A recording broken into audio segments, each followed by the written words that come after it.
Welcome back, everybody. It is Mark, and this is Exotic Car Play Place. And today I'm just going to introduce the options list.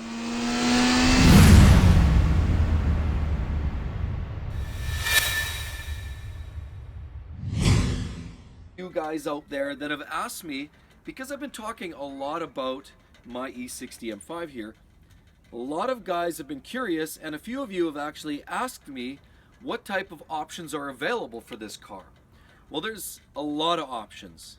There's options that are optional to this, but a lot of these features that are standard on here are options on the lower models, the 550, the 535s. But it just goes to says, because this is basically your top of the line 5 Series car, it has a lot of standard features, but we will today review the options list for the E60 M5.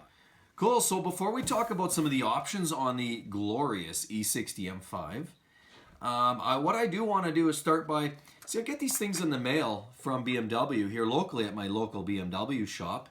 You got this cool little piece of paper. It's kind of like a plastic translucent type paper. Very cool. But the dealer sends this to me regularly because they know, hey, we've had our share of BMWs and they like to re-engage us to try to sell cars. Now, I know these are like a VIP membership kind of thing. They send these out to customers, obviously. You know, the intent, obviously, to bring customers who currently own BMWs down. They close the store and try to work out some deals on used and new cars with some decent rates and try to take in your trades and try to maximize your trade-in value. So I've never actually been to one of these trade-in events or whatever, these VIP events that the local dealership actually puts on. They send me these invites very regularly. I guess before we continue on to the options list for the E60 M5, do you guys have any feedback on this? Have you guys ever taken up the dealer on these type of things, the VIP invites? Have you actually found significant sales, significant deals on these cars? That would be my first question, because I've never actually really proceeded to do that. I'm always find myself busy or never have the opportunity necessarily to get away to spend the time down at the dealer for the night. To be quite frank, I don't buy and sell my cars that often anyway. So I'm kind of in a position where, you know, it's rarely am I, you know, really shopping. I know they're trying to promote and they want to initiate that discussion on the buy, but never really been there. So can you guys let me know what you think? I don't know. Is there value? Have you found that you've made significant purchase power by going to those VIP invitations? Anyway, so let's get back to the video. And the video, of course, being the E60 M5. Why is it such a great car in so many ways? Today's option list is to identify some of the options. And I'm going to give you a quick rundown. I'm going to hit every option. I'm going to only stop and talk briefly about the high-level ones, the ones that are more of interest to me. But I'm going to give you right off of this price list, this option spec sheet, I'm going to share with you some of the options that were available for the M5. And what impresses me most about the M5, well, not impresses me most, certainly it still continues to impress, shall I say, is the simple fact that the M5 is not out of date. Although it has some of the tech is a little bit kind of old generation, and I know people have talked about, you know, the computing power in the M5 is like a mid-2000s generation computer. It's kind of slow and cumbersome, and there may be some truth to that. But irregardless, there are still a lot of technical features and options that were available in the E60 M5 that suggest this car is still very contemporary, and it doesn't make the car feel very dated. Of course, what I'm going to do a quick rundown here. Like I said, I'm going to stop at some of the highlights, and you know, I just want to share that with you guys. I know I've had a couple people ask for this now. So here we go. Let's start with this. And I'll stop, like I said, where I hit some of the highlight ones. So one is the front ISOFIX attachment and airbag deactivation. A lot of cars, of course, today have a form of deactivation for the airbags. And of course, there's been recalls on some of the BMW products. So maybe it's not such a bad idea being able to disable that. But anyway, there's one option. High beam assistant. There's another option. And then we move along universal remote control. We have the electric sunblind on the rear window. And I showed you that on one of my other videos. That's a cool feature. I really love it. It's pretty spectacular stuff. Well, it's not spectacular, but hey, it's kind of a neat deal. lumbar support on the seats. We have rear seat heating. We have the individual sun protection dark tinted glazing for the rear window and rear side windows glazing. You know what, our car didn't have that, so we got the tint installed ourselves. Basically did that third party.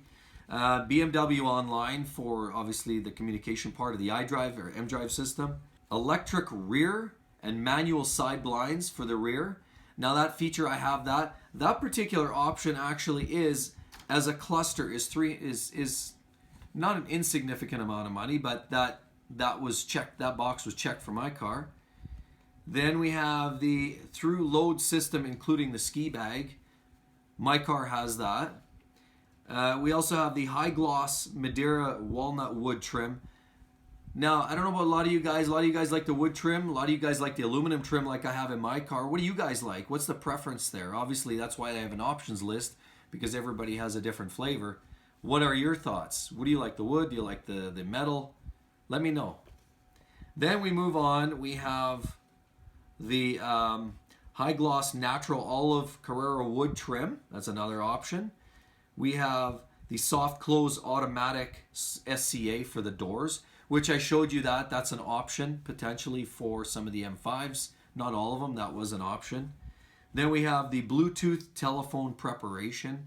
Of course, that's all pre-wired. Bluetooth telephone preparation with telematics. Of course. Okay, there's another option.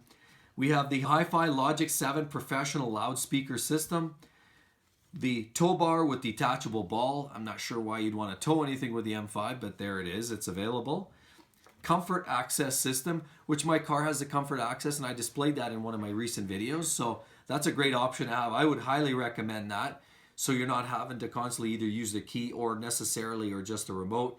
You can actually just have the stuff in your pocket and touch the keys or touch the handles and the car opens by itself. Climate comfort laminated glass, TV function, active front seat ventilation.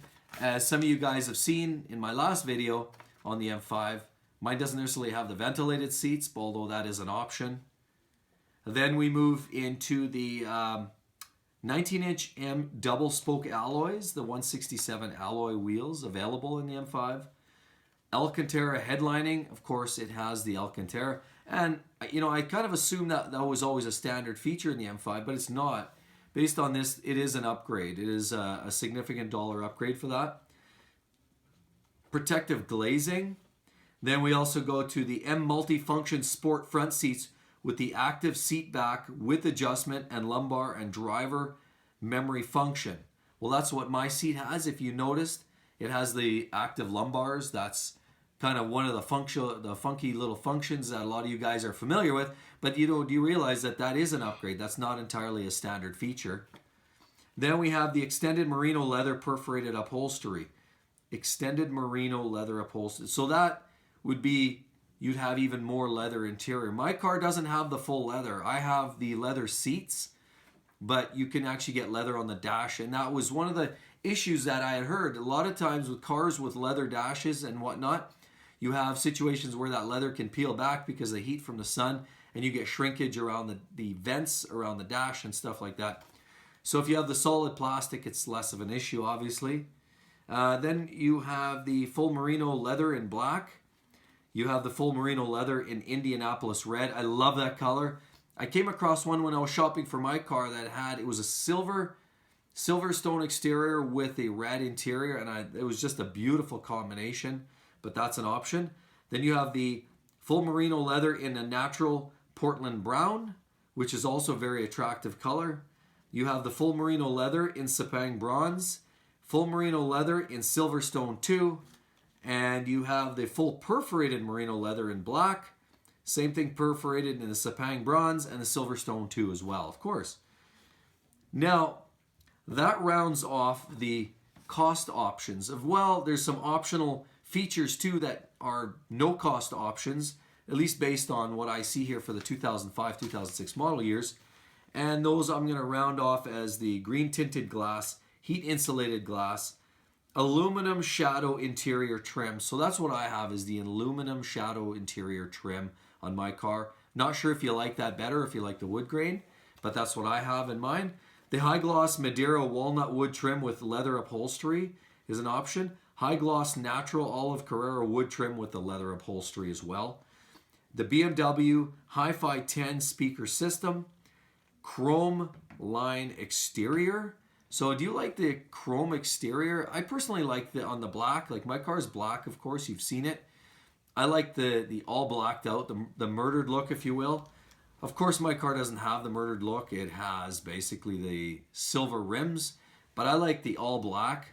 I have currently the black or the chrome kidney grills, but the black is a nice update that a lot of guys do too. We also have the high gloss shadow line. Metallic paint is an upgrade, or basically is an option. Solid paint if you don't like the metallics, but if you do like the metallics, you can also get the anthracite roof lining, but the metallic paint comes in black sapphire. You've seen my car, black sapphire. It's a beautiful color combination. It's a very attractive color that really pops in certain lights. But you can also get the metallic in Indianapolis red, in Interlagos blue, which is, I love that blue color. It's amazing. And you can also, the Sepang bronze, Silverstone 2, and silver gray also come as a metallic paint in this car. So then we also talk, if you like the solid colors, the Alpine white. Who doesn't like a white car? I mean, that's awesome. Hey, I got that in my Lamborghini. White is very attractive, so they call that Alpine white as an option. Then we move along. The M Sport front seats with electric adjustment and driver's memory function. Then we have the M Sport front seats, electric adjustment with lumbar support and driver's memory function, also an option. The BMW Assist with 6 months subscription. So of course that always comes, that's all the manufacturers have that today. They always have a temporary subscription to these dial-in features, kind of the help me, I've fallen and I can't get up kind of deal.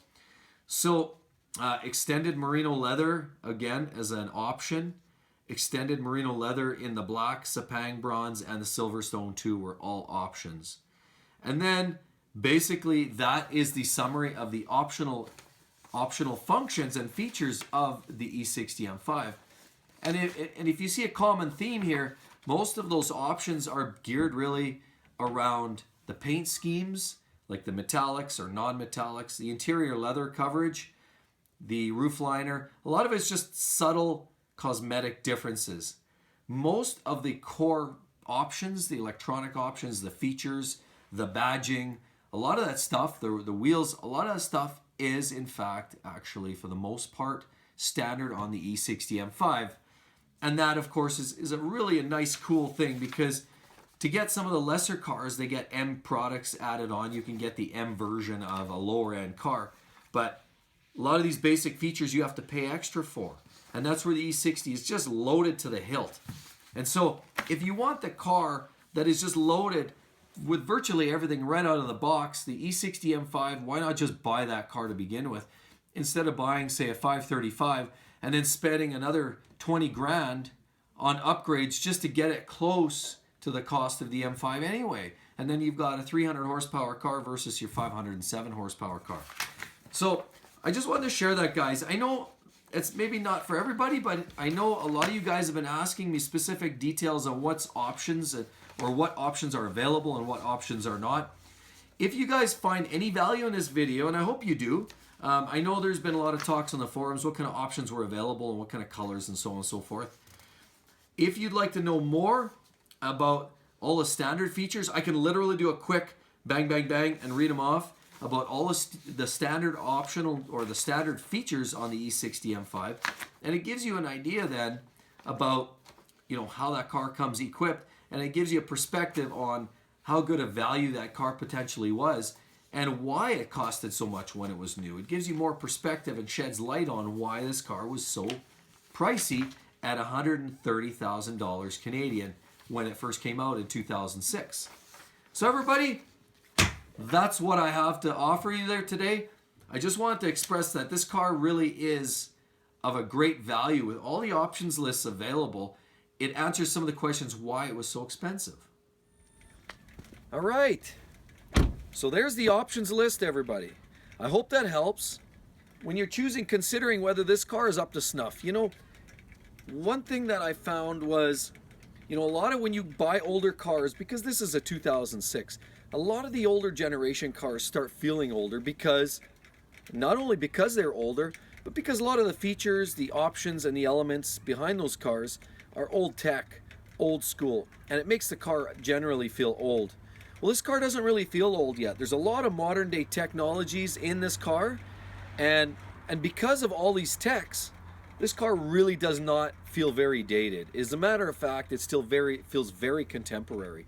So I hope that list helps you guys. And again, if you are not already a subscriber, I do encourage you guys to hit that subscribe button down below, stick around, come back, check out a lot of my other videos, and don't forget those notifications so you do notice when my next videos show up.